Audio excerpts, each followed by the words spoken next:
Mari kita pahami perubahan remaja dan pencegahan perilaku seksual berisiko dalam perspektif Islam.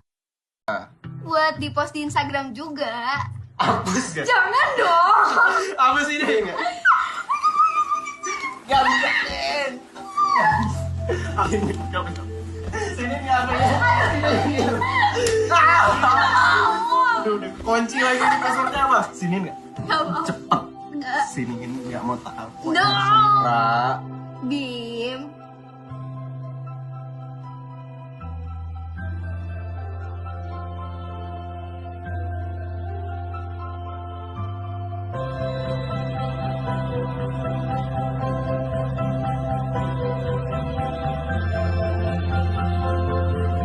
Berhenti sampai sini dan jangan dilanjut. Tahu tidak, menurut World Health Organization atau WHO, terdapat sekitar 1,3 miliar remaja di dunia. Sekitar 16% dari populasi global, dengan rentang usia 10 hingga 19 tahun.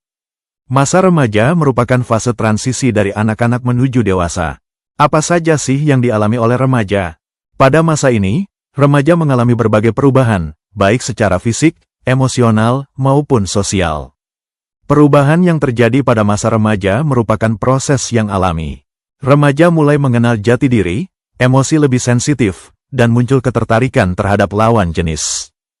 Perubahan ini perlu dipahami dengan benar agar remaja dapat menyikapinya secara sehat. Apa saja sih perubahan fisik yang dialami remaja? Perubahan fisik pada remaja dibagi menjadi dua, yaitu perubahan fisik primer dan sekunder. Pada remaja laki-laki, perubahan fisik primer ditandai dengan mimpi basah, yaitu ejakulasi pertama, serta pembesaran skrotum dan testis. Sementara itu, pada remaja perempuan, perubahan fisik primer ditandai dengan menstruasi pertama, serta berkembangnya organ reproduksi seperti vagina, uterus, dan tuba falopi. Selain perubahan primer, remaja juga mengalami perubahan fisik sekunder. Pada remaja laki-laki, suara menjadi lebih berat, tumbuh jakun, bahu melebar, massa otot meningkat, serta tumbuh rambut di ketiak, wajah, dada, dan sekitar kemaluan. Pada remaja perempuan, terjadi pembesaran payudara dan pinggul, kulit menjadi lebih lembut, bentuk tubuh lebih berlekuk, serta tumbuh rambut di area ketiak dan kemaluan. Selain itu, remaja juga mengalami perubahan perilaku, termasuk ketertarikan terhadap lawan jenis. Ketertarikan ini merupakan bagian normal dari perkembangan remaja, namun dapat membuat remaja rentan terhadap perilaku seksual berisiko. Perilaku tersebut dapat dimulai dari berpegangan tangan, berpelukan, berciuman, hingga kontak fisik. Jenis perilaku seksual berisiko meliputi kissing, necking, petting, oral sex, hingga intercourse. Lalu, apa perilaku seksual berisiko ada dampaknya? Tentu ada. Perilaku seksual berisiko dapat menimbulkan dampak serius, seperti kehamilan tidak diinginkan, penularan infeksi menular seksual, seperti gonore, sifilis, herpes, serta HIV. Dampak ini juga memengaruhi kesehatan mental, hubungan sosial, dan masa depan pendidikan remaja. Bukankah perilaku seksual termasuk zina? Benar, perilaku seksual itu termasuk zina. Coba dengarkan ayat ini. ولا تقربوا الزنا إنه كان فاحشة وساء سبيلا. Seperti ayat yang tadi kita dengarkan, yaitu Al-Isra ayat 32 yang menegaskan bahwa bukan hanya zina yang dilarang, namun juga segala bentuk perbuatan yang mendekati zina.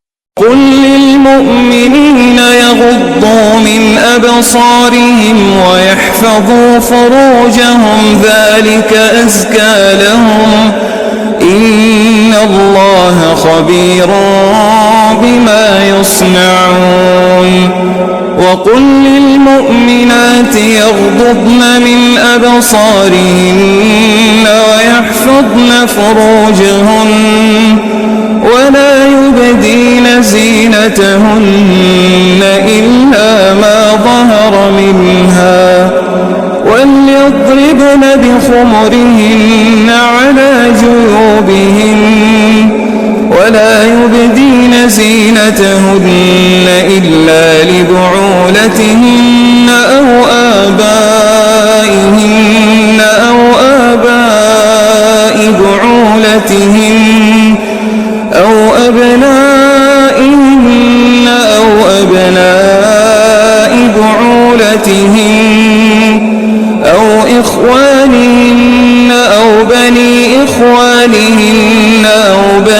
أخواتهن أو نسائهن أو ما ملكت أيمانهن أو التابعين غير أولي الإربة من الرجال أو الطفل الذين لم يظهروا على عورات النساء ولا يضربن بأرجلهن ليعلم ما يخفين من زينتهن وتوبوا إلى الله جميعا أيها المؤمنون لعلكم تفلحون. Surat An-Nur ayat 30 dan 31 menegaskan perintah Allah kepada laki-laki dan perempuan beriman untuk menjaga pandangan dan memelihara kehormatan diri sebagai bentuk ketaatan dan kesucian iman. Kedua ayat ini menunjukkan bahwa tanggung jawab menjaga akhlak tidak hanya dibebankan pada satu pihak, melainkan kepada seluruh umat beriman secara adil dan seimbang. Perintah menundukkan pandangan mengajarkan pengendalian diri pada hal-hal yang dapat menjerumuskan. Perbuatan dilarang sedangkan menjaga aurat merupakan bentuk perlindungan diri dan kehormatan manusia. Dengan menaati perintah tersebut, individu akan terhindar dari perilaku yang mendekati zina, serta mampu menciptakan lingkungan sosial yang bersih, aman, dan penuh rasa saling menghormati. Oleh karena itu, Surat An-Nur ayat 30 dan 31 menjadi landasan penting dalam pembentukan akhlak mulia. Menjaga kehormatan diri merupakan bentuk penghormatan terhadap diri sendiri. Remaja yang mampu menjaga batasan pergaulan menunjukkan kedewasaan dalam berpikir dan bertindak. Menolak ajakan pasangan yang mengarah pada perilaku yang tidak sesuai dengan ajaran agama bukanlah tanda tidak setia, melainkan bukti bahwa remaja tersebut memiliki prinsip dan harga diri. Remaja harusnya merasa bangga ketika mampu berkata tidak terhadap hal-hal yang dapat merugikan diri. Karena menjaga kehormatan diri hari ini adalah investasi untuk masa depan yang lebih baik. Tapi bukannya masalah seksual itu sensitif? Benar, masalah seksual merupakan hal yang bersifat pribadi dan sensitif. Oleh karena itu, remaja perlu mendapatkan informasi yang benar dari sumber yang tepat. Berdiskusi dengan orang tua, guru, atau tenaga kesehatan dapat membantu remaja memahami perubahan, tanpa harus mencoba hal-hal yang berisiko. Kalau dalam Islam, pergaulan seperti apa yang tidak boleh dilakukan? Bergandengan tangan, berciuman, berpelukan, atau menyentuh tubuh lawan jenis yang bukan mahram, bukanlah hal yang wajar dalam pergaulan remaja muslim. Kesediaan melakukan hal tersebut tidak dapat dijadikan sebagai bukti cinta sejati. Cinta sejati justru ditunjukkan dengan saling menjaga dan saling mengingatkan dalam kebaikan.